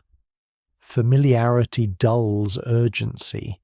The object is no longer new, and novelty, though officially irrelevant, plays a quiet role in sustaining attention. Section 12 stays with this phase, describing how data pipelines incorporate the object into long-term datasets, how its parameters are averaged, smoothed, and eventually folded into population statistics. Interstellar visitors cease to be singular events and become entries in a growing, though still sparse, category. This inward movement highlights a subtle transformation. What was once a challenge to understanding becomes a test of infrastructure. Are current survey strategies adequate to catch such objects early? Are cadence and sensitivity tuned to behaviors that do not conform to cometry norms? These questions are operational, not philosophical, and they drive concrete changes. Software thresholds are adjusted. Alert systems are retrained on expanded definitions of outgassing and non-gravitational acceleration. None of this implies that Three-Eye Atlas is exceptional in origin. Rather, it acknowledges that existing filters were designed around expectations shaped by the solar system alone. Section 12 emphasizes that adaptation does not require belief in anything extraordinary. It requires only the recognition that the environment has broadened. As interstellar objects become a recognized class, however small, they force a recalibration of baselines. What counts as normal must expand. This expansion proceeds cautiously, guided by consensus and review. Draft papers circulate with language that is deliberately restrained, stripping away earlier metaphors until only parameter space remains. Acceleration vectors are reported with uncertainties spelled out. Surface interaction hypotheses are ranked by plausibility without narrative flourish. The discipline here is collective. Individuals may feel curiosity or even unease, but the system absorbs those emotions and outputs tables, figures, and archived files. Section 12 observes how this absorption can feel anticlimactic, yet it is precisely what allows science to function over long timescales. Objects pass, but frameworks endure. Still, endurance has a cost. By smoothing anomalies into categories, sharp edges are lost. The peculiarities of Three-Eye Atlas become averages, its most distinctive behaviors diluted among error bars. This is not a flaw so much as a trade-off. To build a coherent picture of interstellar populations, individual strangeness must be subordinated to statistical coherence. Section 12 lingers on this tension, noting that some features resist easy averaging. Certain rotational properties, for example, remain poorly constrained because observations were sparse during critical phases. Surface composition indicators inferred indirectly carry assumptions that cannot be tested once the object fades beyond reach. These gaps are recorded flagged and then carried forward as uncertainties. They do not disappear, but they also do not halt progress. The system is designed to move despite incompleteness. As the section continues, inward attention turns to how results are communicated outward to funding bodies, educators, and the public. Language is filtered again, this time for clarity rather than bias. The phrase intent is carefully avoided, replaced with formulations emphasizing unknown mechanisms. Press summaries highlight what is learned rather than what remains puzzling. This is not deception, but stewardship, an effort to prevent speculation from outpacing evidence. Yet even here, traces of the original discomfort remain. Questions from outside the field often circle back to the same point: why does it look that way? The answer, repeated patiently, is that appearance can mislead, and that physics often produces counterintuitive results. Section 12 does not argue that this reassurance is sufficient, only that it is necessary. The role requires maintaining boundaries between what can be said responsibly and what can be imagined freely. Within those boundaries, work continues. Archival studies re-examine older data sets, searching for overlooked interstellar candidates that behaved quietly without drawing notice. Simulations grow more detailed, exploring ranges of material properties that were once considered unlikely. Each adjustment is small, inward, technical. There is no dramatic pivot, only accumulation. The section underscores that this is how knowledge expands in practice, not through singular revelations, but through the steady accommodation of edge cases.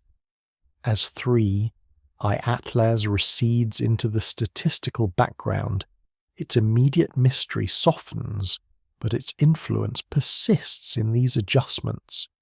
It becomes part of the scaffolding rather than the centerpiece. Section 12 remains careful not to frame this as resolution. The object has not been explained away, it has been contextualized. Context reduces shock but preserves uncertainty. The final movement of the section brings attention to archival permanence. Data related to 3 Atlas is stored indexed and made available for future reanalysis. This is an inward turn toward time itself, acknowledging that understanding is not bound to the moment of observation. New techniques not yet conceived may one day extract patterns that current tools cannot. The role extends across generations, trusting that restraint now enables insight later. Section 12 ends in this quiet posture where the object is no longer present, but its trace remains embedded within systems designed to remember without embellishment. The universe continues to deliver inputs that strain expectation, and the response, institutional and measured, is to widen the frame just enough to hold them without rushing to conclusions or retreating into familiarity. In this holding, science maintains its balance, neither denying anomaly nor surrendering to it, but carrying it forward as part of an ever-deepening record, moves further inward away from institutions and archives and toward the physical constraints that ultimately bound interpretation. At this depth, attention returns to matter itself, not as theory or category, but as substance responding to forces. Whatever 3I Atlas is, its behavior must emerge from interactions between material properties and environment. This section stays close to those interactions, narrowing focus to the smallest scales that can still be inferred from distant observation. The object travels through a region dominated by sunlight, solar wind, and the weak but persistent pull of gravity. Each of these influences acts continuously, without preference or intention. The question is not why the object behaves as if guided, but how simple forces acting on unusual materials can produce trajectories that appear structured over time. Section 13 examines the limits of what can be deduced when direct sampling is impossible. Surface composition is inferred from reflected light, its spectrum flattened and blurred by distance and motion. Small deviations hint at organics, ices, or dust, but none resolve cleanly. The absence of a visible coma suggests either a lack of volatile material or a mode of release that does not produce large particles. Models explore both. One class of explanations considers extremely porous structures, aggregates so loosely bound that individual grains respond to radiation pressure almost independently. In such a body, sunlight does not merely warm the surface, but penetrates, redistributing momentum across a broad area. The resulting acceleration can be smooth and sustained, lacking the jets and asymmetries typical of comets. Another class considers surfaces coated with materials that sublimate without producing detectable dust, such as molecular hydrogen or nitrogen under specific conditions. These substances, if present in sufficient quantity, could generate thrust while remaining invisible to telescopes tuned for heavier molecules. Section 13 does not privilege one model over another. Instead, it traces their shared constraint. All require properties that are rare but not forbidden. Rarity is uncomfortable but not disqualifying. Interstellar space is vast, and processes operating over billions of years can produce outcomes seldom encountered locally. The inward movement of this section emphasizes scale. What seems finely tuned at the level of one object may be statistically inevitable across a galaxy. Still, the models strain against observational limits. Many require initial conditions that cannot be confirmed, such as formation environments richer in certain volatiles than those typically observed. These environments may exist around other stars, but evidence remains indirect. Section 13 stays with this uncertainty, noting how it narrows but does not close explanatory space. Rotation adds another layer. Light curves suggest complex tumbling rather than simple spin, implying an irregular shape or heterogeneous mass distribution. Tumbling bodies dissipate energy over time, tending towards stable rotation states. That three-eye atlas maintains complexity for as long as it is observed, constrains internal damping. Either the object is rigid enough to resist rapid settling, or its shape redistributes stresses in ways that prolong motion. Both possibilities point to unusual internal structure. Again, unusual does not mean artificial. Nature produces extremes when given enough time and material. Section 13 brings attention to thermal behavior. As the object approaches and recedes from the sun, temperature gradients develop across its surface. Expansion and contraction induce stresses, potentially opening microfractures that release trapped gases or rearrange surface layers. Such processes can be gradual and symmetric, avoiding the dramatic signatures associated with cometary outbursts. The resulting forces may align closely with the object's velocity vector, producing acceleration that appears purposeful when viewed at coarse resolution. At finer resolution, it remains the sum of countless small interactions, none of which imply direction beyond local physics. The section emphasizes that purpose is a projection applied after the fact, not a property required by the equations. Still, equations alone do not settle intuition. The inward journey continues by examining limits imposed by measurement itself. Astrometry relies on precise timing and position, but small errors accumulate. When signals weaken, assumptions fill gaps. Noise can mimic pattern, and pattern can persist long enough to invite interpretation. Section 13 carefully distinguishes between persistence arising from physical cause and persistence arising from correlated uncertainty. Analysts model both comparing outcomes to ensure that the observed acceleration exceeds what error alone would produce. In the case of 3i Atlas, it appears to do so, but margins are slim. This slimness matters. It defines how confident one can be without overstepping. The role demands restraint precisely here at the boundary, where data thins and inference grows heavier. Section 13 also addresses energy budgets. Any sustained acceleration must draw from an energy source. Sunlight provides ample energy, but coupling efficiency depends on surface properties. Calculations show that even small efficiencies, if applied over large areas, can yield measurable effects. This reframes the problem.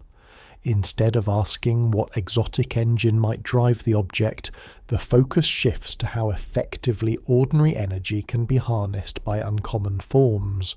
Thin sheets, fluffy aggregates, and layered ices all behave differently from solid rock. Interstellar travel itself may favour such forms as denser bodies collide and fragment over time. Survivors may be those light enough to be nudged rather than shattered. Section 13 lingers on this possibility not as conclusion but as context. The object that arrives is not a random sample of all that exists but of what endures. As the section approaches its deepest point, it acknowledges what cannot be known. Without proximity, internal composition remains speculative. Without repetition, behaviour cannot be tested under varied conditions. The inward path ends not in certainty but in boundary. Physics provides constraints, not stories. Within those constraints, multiple configurations remain viable.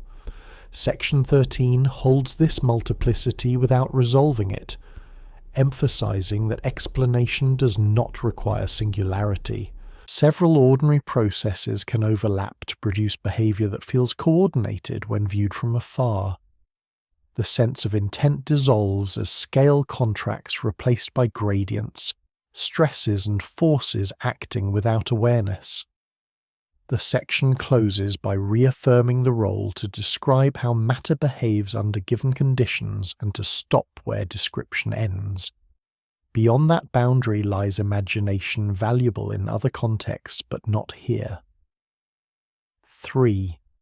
I Atlas, reduced to materials and forces, remains unusual, yet bounded, its apparent coherence emerging from interaction rather than direction. In this inward stillness, the object is no longer a question about purpose, but a reminder of how complex outcomes can arise from simple rules applied over long distances and deep time, moves inward again, narrowing from material behaviour toward the boundary, where observation, modelling and expectation converge. At this depth, the object itself is no longer the sole focus. Attention shifts to the frameworks that translate raw measurements into motion, mass and cause. These frameworks are mathematical, but they're also historical, shaped by decades of solar system study, where most small bodies conform within tolerance to a limited set of behaviours. 3i Atlas presses against those tolerances. This section remains with that pressure, examining how models bend before they break, and how far they can be stretched without losing reliability. Orbital solutions begin as equations of motion, integrating gravitational influences from the Sun and planets. Non-gravitational terms are added only when residuals persist, when predicted positions drift systematically from observations. In comets, these terms are linked to outgassing parameterized in ways that assume symmetry, locality, and volatility tied to temperature. Applying these same terms to an interstellar object is an act of convenience, not conviction. Section 14 slows, here noting that convenience can quietly harden into assumption if left unexamined. For 3, IATLAS standard cometry models reduce residuals but do not eliminate them cleanly. Adjustments are made, coefficients allowed to vary, functional forms modified. Each adjustment improves fit but also distances the model from its physical roots. The danger is not error but overfitting, where a model explains the past at the expense of predictive meaning. This inward movement highlights a core discipline of science, the willingness to accept imperfect fits rather than force coherence where none exists. Section 14 describes how alternative modelling approaches are tested alongside traditional ones. Radiation pressure models treat the object as having an effective area-to-mass ratio, a single parameter encapsulating shape, density, and reflectivity. Such models can reproduce smooth accelerations without invoking mass loss. However, they require ratios higher than those typical of asteroids, implying either extreme thinness or extreme porosity. These implications are noted, not dramatized. They sit within the model as consequences, not claims. Competing teams run independent fits, blind to one another's assumptions, comparing outcomes only after results stabilize. Convergence is partial. Some parameters align, others diverge. Section 14 remains with this divergence, emphasizing that disagreement at this level is not failure, but signal. It marks where data resolution meets conceptual boundary. As the section moves deeper, it considers time. Observations span weeks to months, a short interval against the object's long journey. Models extrapolate backward and forward, reconstructing inbound paths and projecting outbound futures. Small uncertainties grow rapidly over these spans. A tiny misestimate in acceleration compounds into large positional differences. Section 14 underscores how this sensitivity limits confidence. Claims about origin regions or formation environments become probabilistic, not declarative. The role requires stating this plainly, resisting the urge to narrate a singular past. The inward turn continues by examining the instruments themselves. Telescopes have biases shaped by design. Survey instruments favor motion against star fields, certain brightness ranges, certain speeds. Objects that move too slowly or too fast may evade early detection. 3i Atlas is found within these constraints, not outside them. Its discovery reflects both its properties and the filter through which it is seen. Section 14 stresses that this filter must be accounted for when interpreting rarity. An object that appears unique may simply be the first of its kind, detectable under current conditions. This is not speculation, but statistical caution. The section then looks at simulation ensembles where thousands of hypothetical objects with varied properties are propagated through solar system models to see which would be noticed. In these ensembles, objects like 3i Atlas appear infrequently, but not vanishingly so. Their existence does not require extraordinary origins, only wide distributions. The inward movement here is subtle. It replaces singular mystery with population thinking. Individual oddity dissolves into tail behavior. Still, tails matter. They define the limits of expectation. Section 14 also addresses communication between modelers and observers. Data reduction choices affect fits and fits, influence which data points are weighted or discarded. This feedback loop is managed through protocols designed to minimize bias, but it cannot be eliminated entirely. Awareness of the loop is part of the role. teams document assumptions explicitly allowing later reanalysis. Section 14 notes that this documentation is often the most valuable legacy of such objects, more enduring than any single conclusion. As the section approaches its inner boundary, it confronts the question of sufficiency. At what point is an explanation good enough? Science does not require completeness, only adequacy within stated limits. For 3, the Atlas. Several models meet this standard. None require intent. None violate known physics. Each leaves residues of uncertainty that cannot be resolved without new data. Section 14 holds these residues without attempting to dissolve them. It emphasizes that restraint here preserves credibility. Overreach would erode trust more than ambiguity. The inward journey ends with a quiet recalibration. The object is no longer framed as behaving strangely, but as revealing the edges of existing tools. Those tools are refined incrementally informed by this encounter. In that sense, 3i Atlas functions as a calibration point rather than a message. The universe supplies such points irregularly without regard for readiness. The role is to absorb them, adjust, and proceed. Section 14 closes in this adjusted state, where models are slightly broader expectations, slightly looser, and the boundary between known and unknown more clearly traced, not crossed, completes the inward path, arriving at the quiet core where uncertainty is no longer something to be reduced, but something to be carried correctly. At this depth, there is little left to adjust in models or reinterpret in data. What remains is the discipline of stance. The Object 3i Atlas has passed through observation interpretation, institutional processing, material analysis, and modeling constraint. Each layer has narrowed possibilities without closing them. Section 15 stays with this narrowing not to resolve it, but to clarify what resolution would mean and what it would not. In science, closure is often mistaken for explanation, yet explanation can exist without finality. The role here is not to decide what the object is in any absolute sense, but to define the space within which it can be understood without distortion. That space is now well bounded. 3e Atlas is an interstellar object, its trajectory consistent with origin beyond the solar system. Its motion includes measurable non-gravitational components.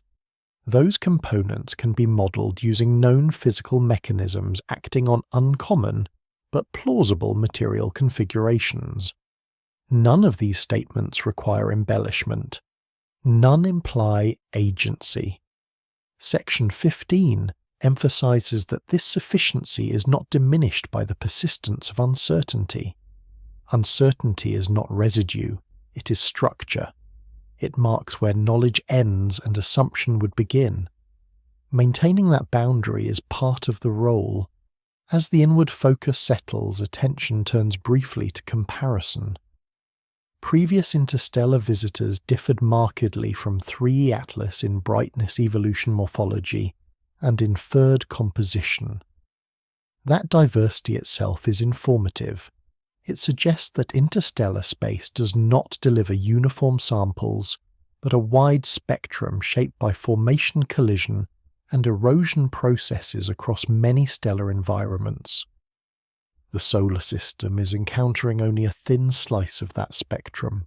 Each arrival adds texture, not narrative. Section 15 resists the temptation to frame this sequence as progression. There is no arc, no build-up toward revelation. There is only accumulation. The inward movement continues by addressing the phrase that clings to the object in informal discourse, the sense that it is acting with intent. Section 15 dismantles this phrasing carefully, not by dismissal, but by relocation. Intent belongs to systems that represent goals and adjust behavior to achieve them. No evidence of such representation exists here. What exists are forces applied consistently over time, producing smooth outcomes. Human cognition is tuned to detect agency because it mattered for survival. That tuning does not deactivate in scientific contexts. The role requires recognizing when it is triggered and setting it aside. Section 15 treats this not as weakness but as condition. The fact that intent is perceived at all says more about the observer than the object. As the inward path reaches its terminus, the narrative slows further. There's no new data arriving. The object is gone, its signal fallen below thresholds, its path continuing silently through interstellar space. What remains is record. Record is inert, but interpretation of record is active. Section 15 emphasizes that future reinterpretation is expected, not exceptional. As instruments improve and theories mature, archived data may yield new constraints.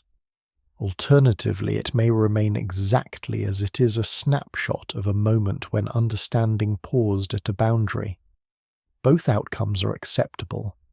The role does not demand productivity from every anomaly. Sometimes holding is enough. Section 15 also clarifies what this object does not require. It does not require revision of fundamental physics. It does not require new categories of intelligence. It does not require secrecy or suppression. Its strangeness operates well within the elastic range of existing knowledge. That elasticity is often underestimated. Physics accommodates extremes without complaint. The discomfort arises not from violation, but from unfamiliar combination. Section 15 reframes this discomfort as signal not of threat, but of growth. When combinations previously unencountered appear, frameworks must stretch. Stretching is not breaking. The inward journey ends by returning briefly to the role itself. The narrator remains external, descriptive, bounded. There is no claim of significance, no extraction of meaning. The object is not a messenger. It is a participant in a universe governed by interaction, not intention. Section 15 closes with this clarity intact. 3i Atlas is neither ordinary nor extraordinary in any absolute sense. It is specific. Its behavior is the result of conditions acting over long durations in environments far from the solar system. Those conditions are partially known, partially inferred, partially opaque. That mixture is common in astronomy. The task has been to describe it without smoothing it into story or inflating it into symbol. Having moved inward through all accessible layers, there is nowhere further to go without leaving evidence behind. The role stops here. The record stands as it is, precise, incomplete, and sufficient. The wind down begins without transition, easing away from analysis and into a quieter register, while remaining within the same discipline. The object is no longer active in observation or debate. It moves on unmeasured beyond the region where its presence mattered. What stays behind is stillness. Data rests in archives. Models remain open, neither accepted nor rejected beyond their stated bounds. The pace slows naturally when nothing more is demanded. The universe does not require completion. It continues whether understanding advances or pauses. Interstellar space carries countless bodies like 3i Atlas, most unseen. Some briefly noticed, all subject to the same indifferent forces. Their paths cross stars, drift through radiation fields, absorb energy, release it, and change slowly over time. No attention follows them. No record is kept. The one that passed here did so under particular conditions at a moment when instruments were pointed in the right direction. That coincidence is enough to explain why it was seen, and others were not. There is no further implication. As attention recedes, the focus softens toward the broader background in which such events occur. Gravity continues its quiet work. Light travels outward without pause. Matter interacts, rearranges, and disperses. Understanding advances unevenly, sometimes through clarity, sometimes through restraint. The discipline practiced throughout remains applicable beyond this case. Describe what is observed. State what is uncertain. Stop where evidence ends. Rest there.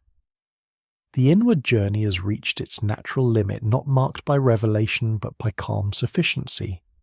Nothing is unresolved in a problematic sense. There is only what is known and what is not yet accessible. This balance does not need correction. It needs patience. Over long time scales, patience aligns naturally with sleep. Thought loosens its grip on explanation. Details fade without being lost. The record remains intact even as attention drifts. The universe continues its motion without commentary, and the mind, having traced one small passage through it, is free to let go.